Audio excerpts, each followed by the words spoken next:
this class. Tell them all about our old days back when we was in school. Who was our head coach back in our high school days? Who was our coach? Yeah, remember those? Amos Alonzo Stagg. Well, that's about that. How far back we go. About that far, but good old Bane Tiny Jones. Bane Tiny Jones, Man, that's he right. taught us a whole lot, didn't he? He and Vernon Tucker. Yeah. Yeah. So we had some good teams. Gee, I remember back the old days. We were maybe freshman, sophomore, and coming on, and especially maybe your junior year and my sophomore. It's when. Oh yeah, we had a heck of a ball club that year. Good ball team. That's, we co-champions of CKC conference, and should have won the thing really. Yeah, you and I were big dogs because we had a lot of good linemen. That's right. We would run through the line, big holes. Well, there wasn't anything left up there once I got through with them. Yeah. And all those big linemen we had. LD and Lucian and Pete and all those guys up in front. So we won about what 7 or 8 games that year. We were 9-2, weren't we, or something like that? I don't know. Good. Something like that. That was a good year. And 7-2. I forget how many games we played back then. But didn't have any playoffs and this kind of thing, and we would have gone a long way if we could have had that system. But but we enjoyed it, had a lot of fun, and then of course we went on next year, got out of school, and you went on to college. Where we went to Eastern first, didn't you? Went to Eastern first. That's right. Had a good year over there. Yeah. And then we both transferred over to Georgetown. Yeah. That's right. Yeah. And so. Had a pretty good year there, but they dropped football on us. Yeah. Right in the middle of it, so we decided to transfer. Yeah, we hitchhiked up to Anderson, Indiana. That's right. Trying to find a school to play ball, and they all wouldn't seem like none of them on us. Nah. But we finally got in up there and played a year up in Anderson, but then that was about the time Korea War come along. Yeah. And the draft was kind of hot after, so we had to go to the Army. Well, it was either that or drink that dang coffee you kept for a week in that milk jug. Well, that's right. It was strong, man. I think it was better to go to the Army in the Korean War than it was drink that coffee you kept in that jug all week. I couldn't make coffee once a week. It had to last the whole week. Yeah, kept in that old milk bottle. Man, it's pretty stout. You really got stout. You went on, I think you and some of the boys went to, instead of going to the Army, you volunteered for the paratroopers. Yeah. Is that right? Yeah, it was a food board every day. That's right. There's 4 or 5 of you guys, and kind of stuck together through all that. Yeah, Dopey and I we went all the way through together, and then Bill Brewer and Alvin Elkin, they were about 3 or 4 weeks behind us, and everywhere we went here, they'd come in 3 or 4 weeks. So yeah. That's right. Tell us about jumping out of that plane. Is that pretty exciting, or you reach up, get a hold of that thing, you have to jump out on you? More like falling out and praying. That's what it was. Yeah. No, it was a lot of fun. We enjoyed it, and. It wasn't all that bad. I didn't really volunteer for that. I knew better than volunteer for anything. And, that's right. And I thought I was going to we're out in Colorado, Camp Carson, Colorado, or something. I thought that's where they were going to send me. And Dopey volunteered me for the airborne. Airborne. Yeah. So the next thing I knew, we were heading down to Fort Benning, Georgia. Fort Benning. Yeah. Stayed there for a while, and I think you come on down to Fort Campbell, or Fort Benning, jump school, and Fort Campbell, wound up at Fort Bragg. Yeah. Yeah.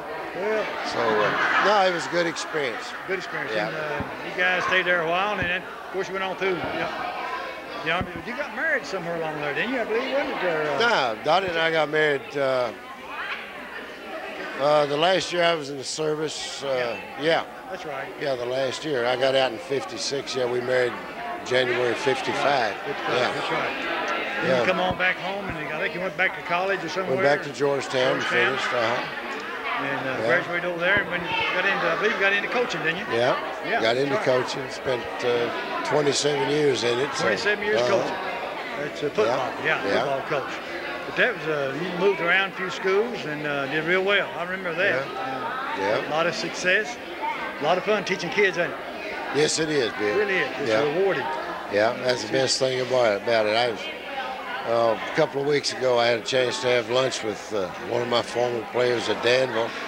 He's a judge now, and we ate over at Carlisle in Garrett's restaurant. I knew he was going to be over there that day in court, and made arrangements to have lunch with him. And I hadn't seen him in about 10 or 15 years. And you see these guys today that you've had. And that's the real pleasure of it all, is to come back and see them be successful. And that's right. It makes you proud of them. You're darn right it does. Yeah. some of these kids that do good, and some don't make it that way, and you feel good when some of them they do. And it's great, good. That's I think the most satisfying thing of all. You know, winning conferences and championships, and we've had that, but they're short-lived. They come and go. Yeah. But it's the lasting memories that you have with these people that you've come in contact with through the years, and other coaches you've been in contact with, and just the general association with them, and down, because you never forget those people. That's right. Yeah. You make good memories. That's right. It sure does. And when you see these guys, it's great. Like, for example, there's Vernon Tucker, you know, our old high school coach before Tiny Jones. Vernon's still living. He's about 83 or 4, I think. Yeah, he still remembers us, and we get 3 or 4 years ago, I had a chance to go up and celebrate or be a part of his 80th birthday celebration, and got a big kick out of that. And you know, that's, like I say, those are lasting memories, things you never forget. Sure do. You know, you and I go back a long ways. We played together and sweat a lot, and ran and beat and banged and saw some blood. You want the whole story on that running, or just part of it? Just part of it. We don't get all that, just part of it. I didn't smoke then. Yeah, that's my trouble. That's what I was doing wrong. Yeah, he keep you out there and make me run with you, run that camel out of you. I had to run some extra laps there, doing a little extra. Yeah, I never did understand that deal, because I was one that wasn't smoking. Now I smoke and you don't. You know, we think about them days. We haven't forgotten all those players we played with.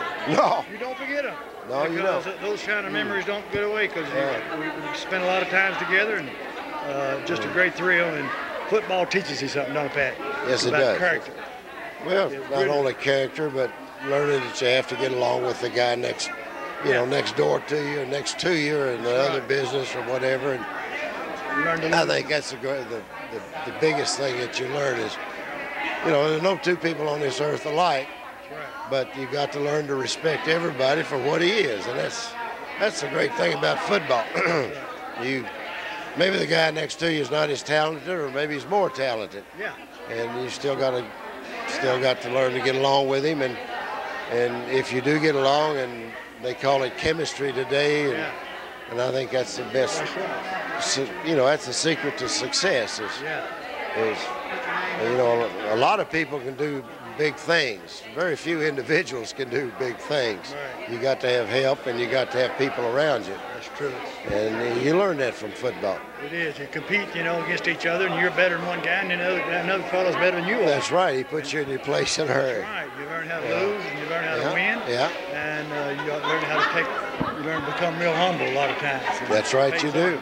You sure do. We go back a long way. You and I started out in school, and we are still together, and up in our 60s now, and retired. You are. I'm not. You're still a young fella yet. Yeah, you're in the. That's right. But we think a lot of each other. We always have. We've been close friends, and always will be. Yeah, you know, that's right. You build lasting friendships, just like this group here tonight. And, it's great.